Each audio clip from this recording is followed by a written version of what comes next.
everyone! Good morning! Ito na yung ating pampano. Paano ko lutuin ang pampano? I-steam ko siya. Ayan. So, meron tayong mga kamatis, sibuyas dahon, at saka yung luya. Ilagyan ko na rin siya ng asin. Ganun lang siya kasimple. Tapos, i-steam natin siya.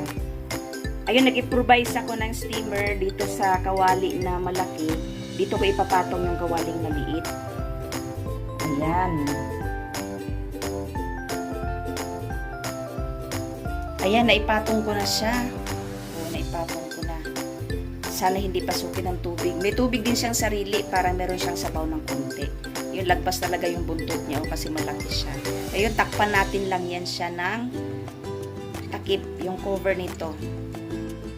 Ayan, bali pa ipakuluan lang natin siya ng dahan-dahan. Ayan, medyo mahina lang yung apoy natin. Silipin natin ang apoy. Malakas nga yan, dapat hinaan lang natin ng konti yung apoy. Tapos, slow cook lang siya hanggang sa siya ay maluto. Ito na guys, nilipat ko ng steamer kasi para sakop na sakop. Ayan, ayan siya oh. Ayan, lagay namin sa mas malaking kawali.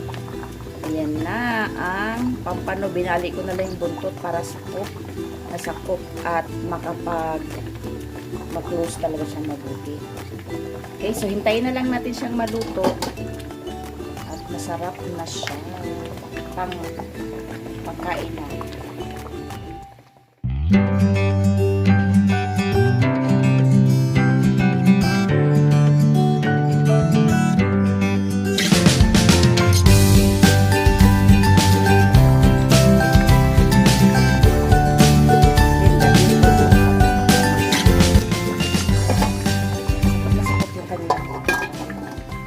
Mas maganda na steam siya ng buti.